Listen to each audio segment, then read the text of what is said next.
పాలమూరు ముద్దుబిడ్డ గల్లీ స్థాయి నుంచి జాతీయ స్థాయికి ఎదిగినటువంటి ఒక మహిళా నాయకురాలు BJP national vice president DK Arunamma. Arunamma గారు రైతుల వ్యతిరేకి, రైతుల పక్షాన గాని, రైతుల డిమాండ్స్ పై ఏ రోజు పోరాటం చేయలేదని చెప్పి ప్రత్యర్థులు మీపై ఆరోపణలు కురిపిస్తున్నారు. జిల్లాలో కరువు నేల సస్యశ్యామలమైంది పాలమూరు జిల్లా అంటే దానికి ముఖ్య కారణం రాయలసీమ వాళ్ళు ఆర్డీఎస్ దగ్గర పెద్ద ఎత్తున పోరాటం. ఆ స్లూయిస్ రంధ్రాలు ముయించాలని కొన్ని డీసీఎంలలో దాంట్లో వేట కొడవళ్ళు, గొడ్డండ్లు, బరిసెలు, చేతుల రాళ్లు తీసుకొని దన్న దుంకుతున్నారు దాంట్లోకి వెళ్ళి. నమస్తే మేడం. నమస్తే మా. అరుణమ్మ గారు రైతుల వ్యతిరేకి, రైతుల పక్షాన గాని, రైతులకి కావాల్సినటువంటి డిమాండ్స్ పై ఏ రోజు పోరాటం చేయలేదని చెప్పి ప్రత్యర్థులు మీపై ఆరోపణలు కురిపిస్తున్నారు. అసలు మీరు రైతుల పట్ల ఏ రోజు మీరు పోరాటాలు చేయలేదా? రైతుల సమస్యలపై మీరు ఏ రోజు రిప్రజెంట్ చేయలేదా? జిల్లాలో సాగునీరు అందించడానికి నేను పెద్ద ఎత్తున పోరాటాలు చేసిన. ఓకే. జిల్లాలో కరువు నేల సస్యశ్యామలమైంది పాలమూరు జిల్లా అంటే దానికి ముఖ్య కారణం నేను చేసిన పోరాటాలని చెప్పొచ్చు. సరే, నాతో పాటు చాలా మంది పాల్గొన్నారు. దానికి కీలకంగా ఒక కమిట్మెంట్ తో పనిచేసిన నేను. సో ఒక నేతృత్వం వహించిన పోరాటాలకు ఇప్పుడు మిగతా కాంగ్రెస్ నాయకులు ఉన్నారు, ఆ రోజు లేరని కాదు, బట్ నేను ఎంత కమిట్మెంట్ గా పనిచేసినో వాళ్ళు అంత కమిట్మెంట్ తో పని చేయలేదు. సో ఆ తర్వాత పోరాటాలు చేసినాము. చావులకు అంటే చావు కూడా భయపడకుండా ఎదురు నిలబడ్డాము. రాయలసీమ వాళ్ళు ఆర్డీఎస్ దగ్గర పెద్ద ఎత్తున పోరాటం అయింది. ఆ స్లూయిస్ రంధ్రాలు ముయించాలని. అది అలంపూర్ గద్వాల నియోజకవర్గాలకే ఆర్డీఎస్ వాటర్ వచ్చేది. 87,500 ఎకరాలకు నీళ్లు రావాల్సినటువంటి ప్రాజెక్టులో కేవలం 30,000 ఎకరాలకే పారేది. ఆ స్లూయిస్ ముయ్యాలనేటటువంటి పెద్ద ఎత్తున గొడవలు అక్కడ జరిగేవి. ఎప్పుడు కూడా వాళ్ళు నీళ్లు తీసుకుపోయేటోళ్ళు, మాకు నీళ్లు రాకపోయేవి. ఆ విధంగా అప్పుడు గొడవ జరిగినప్పుడు, ఆ పోరాటం జరిగినప్పుడు రాయలసీమ రైతులంతా కూడా ఆ స్లూయిస్ రంధ్రాలు మూయడానికి పోయినప్పుడు అక్కడ పెద్ద ఎత్తున జరిగినటువంటి ఇన్సిడెంట్ లో ఆ పార్ట్ ఏంటంటే అది తెలంగాణలో ఉండదు, అటు రాయలసీమలో ఉంటది, ఇటు కర్ణాటక ఉంటది. సో తెలంగాణ ఆ భూభాగంలో ఉండదు ఆర్డీఎస్ ప్రాంతం. సో అటు ఎక్కువ భాగం రాయలసీమ అండ్ కర్ణాటకలో. సో దాంట్లో అక్కడ రైతులంతా కూడా ఆ రాయలసీమ వాళ్ళు పక్కనే ఆనుకొని ఉంటది మొత్తం వచ్చేటోళ్ళు, కర్నూలు కోస్గి మండలం మీద.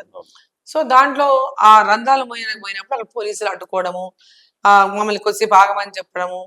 ఆ తర్వాత కొద్దిసేపు మేము ఆగిన తర్వాత పెద్ద ఎత్తున వర్షం స్టార్ట్ అయింది.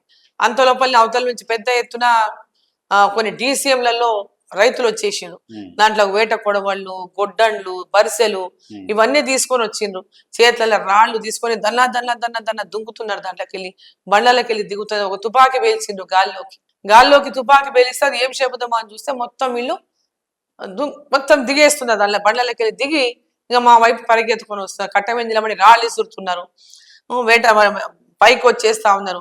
అది అప్పటికే వర్షం వచ్చింది కాబట్టి అది మొత్తం నల్ల మట్టి అనమాట లోపల రిజర్వాయర్ లో. ఆర్డీఎస్ క్యాన్ దీంట్లో నీళ్ళు ఆగేటటువంటి ప్రాంతం అంతా కూడా ఎక్కడైతే స్టోరేజ్ ఉందో మొత్తం బురద. అయితే రైతులంతా కూడా మొత్తం భయపడి వాళ్ళు అవన్నీ తీసుకొని వస్తుంటే భయపడిపోయింది. రైతులందరూ భయపడిపోయి అమ్మ పోదాం పదండి, వాళ్ళందరూ డ్రింక్ చేసి ఉన్నారు, మొత్తం అవన్నీ తీసుకొని వస్తున్నారు, ప్రమాదం ఉంది, మనం పోదాం అన్నారు. పోలీసు లేదు, మా పోలీసు లేదు అక్కడ. సో ఒక పక్క కర్ణాటక, ఒక పక్క రాయలసీమ పోలీసు ఉంది, తెలంగాణ పోలీసు లేదు, మా జిల్లా పోలీసులు లేరు అక్కడ. సో మాకు ప్రొటెక్షనే లేదు.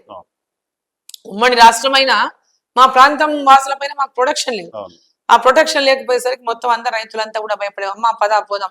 లేదు, మనం భయపడి పారిపోతే మనని ఇంకా ఎంటాడిస్తారు, మీరు ఎదురు నిలబడాలి, పారిపోవద్దని చెప్పిన. సరే, మీరు ఎదురు నిలబడి పోరాటం చేస్తే వాళ్ళు అట్లే ఆ బరిసెలు, వెంటకొడవళ్ళు మీరికి వచ్చి దాడి చేస్తే నన్ను చుట్టుముట్టినటువంటి రైతులందరూ కూడా ఎంతో పెద్ద ఎత్తున గాయాలైతే అప్పుడు గాయాలైన తర్వాత అప్పుడు అందరం కూడా అమ్మ వద్దు, వాళ్ళు చాలా ప్రమాదం ఉందంటే తీసుకొని పోతుంటే ఒక్కొక్క అడుగు వేస్తుంటే మోకాలు లోతు అంటే బురదలో మా కాళ్ళు దిగిపోతున్నాయి. నడవటానికి లేదు, ఉరకడానికి సంగతి తర్వాత నడవటానికి కూడా వచ్చేటటువంటి పరిస్థితి లేదు. సో అటువంటి పోరాటాలను ఎదుర్కొని వచ్చింది డికే అరుణమ్మ. రైతుల కోసం ప్రాణాలను సైతం లెక్క చేయక తెగించి పోరాడింది డికే అరుణమ్మ. ఈరోజు చాలా మందికి విషయాలు తెలియదు, ఎందుకంటే ఇట్ వాజ్ హ్యాపెండ్ ఇన్ 2003, 21 సంవత్సరాల కింద జరిగింది ఇన్సిడెంట్.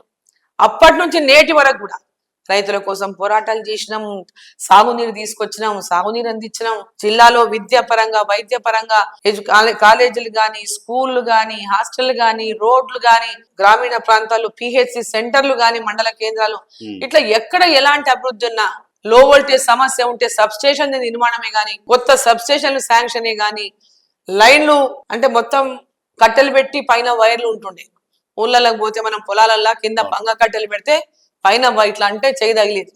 అటువంటి పరిస్థితిలో ఉన్నటువంటి ఆ వ్యవస్థని కూడా కమిట్మెంట్ తో పనిచేసిన, ఆ వ్యవస్థని మొత్తం మంచిగా చేసేటటువంటి కమిట్మెంట్ తో పనిచేసిన